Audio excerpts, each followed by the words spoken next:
What's up, everybody? This is Chris with the TheKaijuNerd-Toy reviews, and today we got something special, something big. The Hammond Collection Spinosaurus. Something that's been asked for years, and now it's finally here. We're going to be talking about the appearance, where to get this, the articulation, and then my final thoughts. Should you get this figure? Let's find out. Okay, so one of the things I like about this figure's appearance is the actual coloring. I love the orange reddish look along the figure, along like the head and the spine and then the tail, basically along the back. That's combined with the tan colors and the white right here along the legs on the side of the body.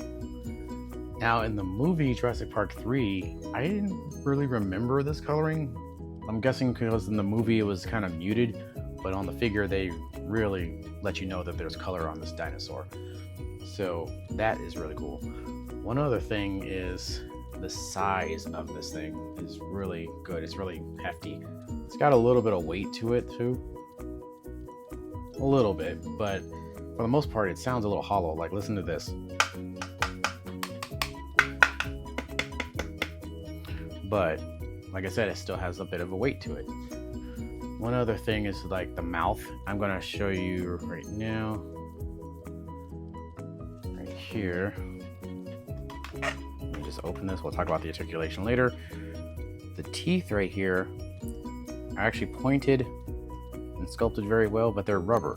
They're made out of rubber, so you can't really hurt yourself if you put your fingers there. So they're nice and separated too. They're not fused or anything like other figures. One other thing to note about the mouth is that they actually put some rubbery gum membrane thing here. I think that looks really realistic, and it's just a really cool touch. It just goes with the mouth very well. Looks great. You can see those scales, bumps and ridges. It all looks very nice, especially on the spine. Let me zoom out. Spine right here looks really nice too. You can see where the bones are actually going. You hear that? That's the sound of detail right there. I really like that. I also like how there's a glass eye on the Spinosaurus figure. That makes it look really realistic. Like how the eyes look, like there's fluid inside the eye, with some moisture. That's just really cool. I don't know if you can see it on the camera, but the eye actually follows you. But this, on the camera, it seems like the eye's just changing.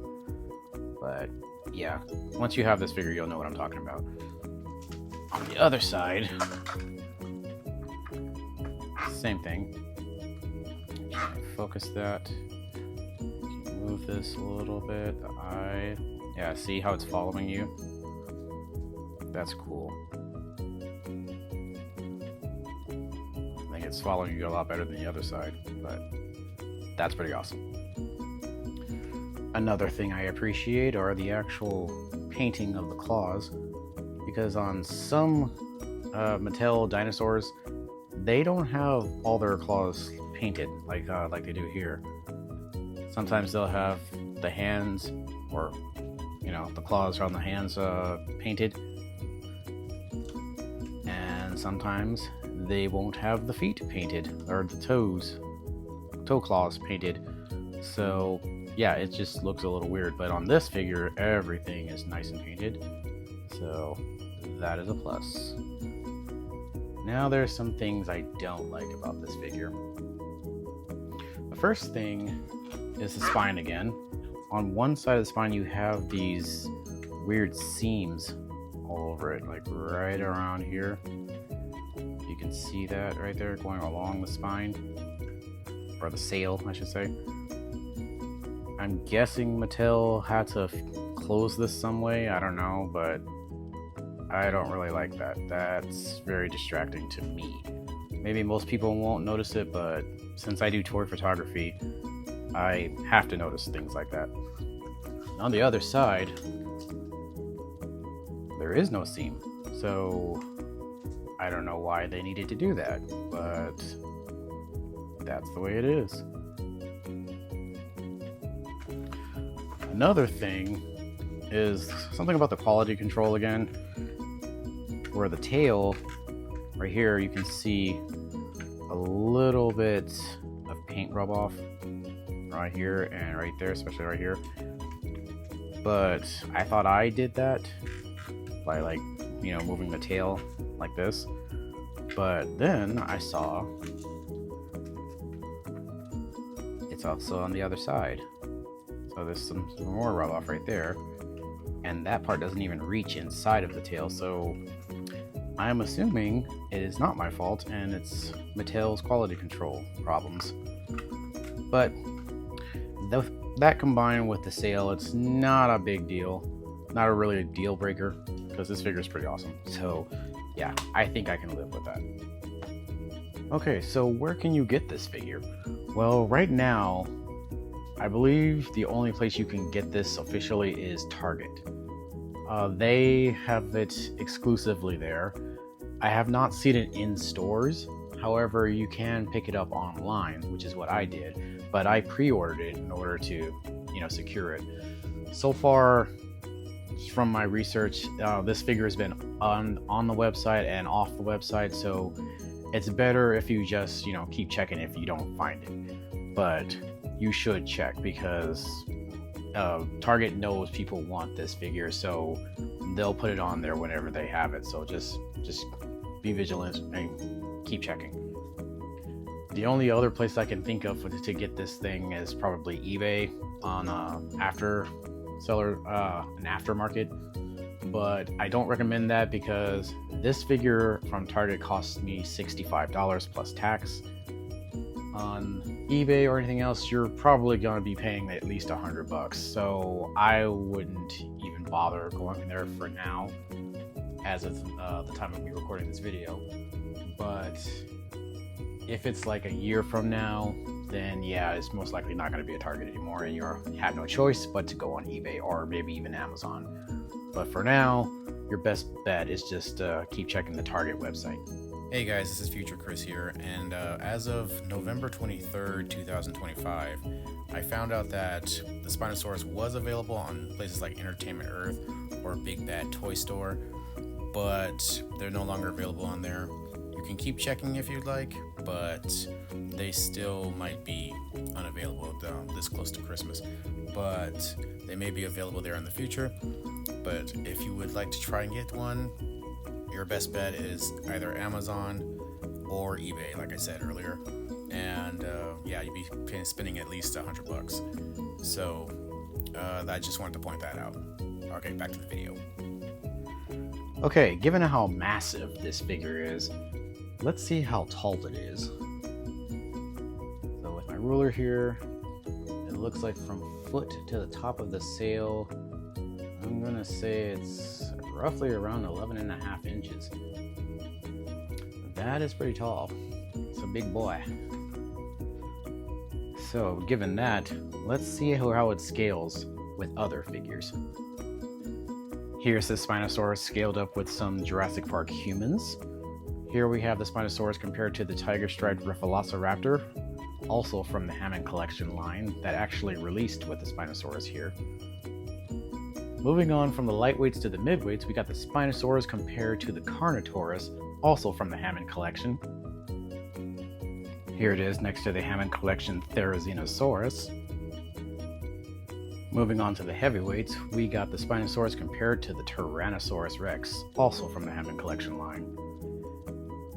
And finally, we have the biggest of my dinosaur collection, the Giganotosaurus, also from the Hammond Collection line. Okay, so now it's time for my favorite part of the review, articulation! Yes, the articulation. So let's start with the head. So on the neck, you got some motion going down and up like that. Then you can't move the head any higher than that, but you can move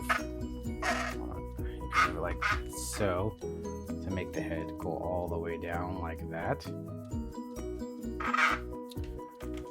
Yeah, the creaking noises, that's all in my figure, but I'm not sure if yours will be like that.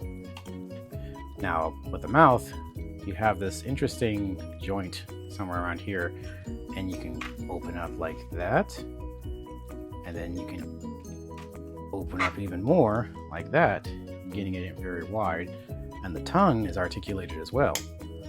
You hear that click? That's very satisfying. Yeah, I like that.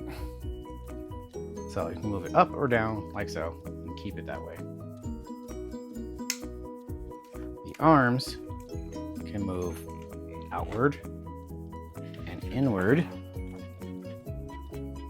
like so. They can also move up and down. I believe a 360-degree motion. Yes, it is. And the arms can actually twist. Hold on, let me see if I can get that. Yeah, you can twist it like so. The wrists can also twist, or the hands, I mean, can also twist. And they can also bend inward. Oops. All right. They can also bend inward and outward like that. Same on the other side. On the legs, we have 360-degree motion there. The legs can bend at the knee like that. They also got some ankle pivots. Well, actually, yeah, right here at the heel. You can twist that, but that's about as far as I can twist it. Oh, hold on. Maybe I can twist it? Nope. That's about as far. On the toes, or the feet, you can get like that motion. There. Same thing on the other leg. And on the tail, full twisty motion right there. You can also, it also has a bendy wire in there. So you can bend it at least like that. Get a nice curl there. Same on the other side, like so. There it is. And also the legs can do the splits a little bit. So you can move them in like out, like that. And I believe that's it for articulation. Now, because this figure articulates so well, I was able to do some toy photography with it. Take a look and tell me what you think.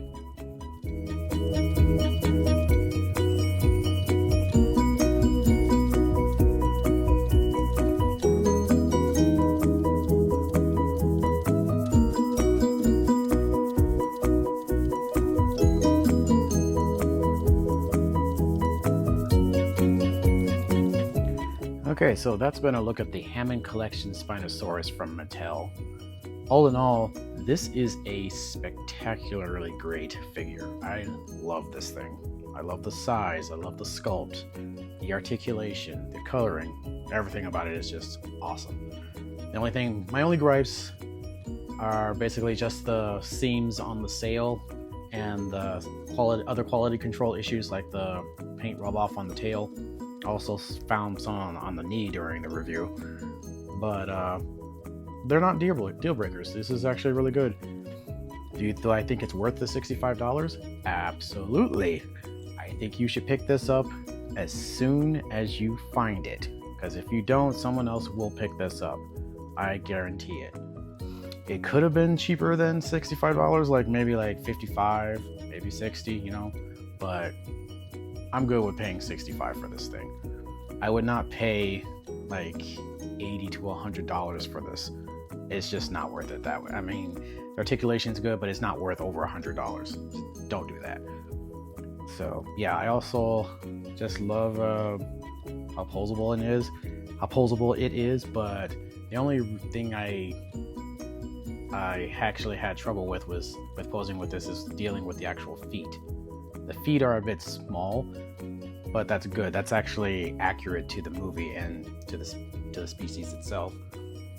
On the Hammond Collection Tyrannosaurus, they actually made the feet really large and it just looked awkward. It did help it stand better, but it looked too awkward. So I'm good with this decision to make the feet smaller. So, what rating would I give this? Of course, I would give this a Kaiju win. But not only does it deserve a Kaiju win, it deserves A roar of applause. So what did you think of this figure? Are you picking it up? Do you think it's too big? Do you like the coloring? Do you like the articulation? Let me know in the comments down below. And if you'd like to follow me for more toy photography pictures, you can follow me on Bluesky or on Instagram at TheKaijuNerd. And yeah, that's been about it. Thank you for watching.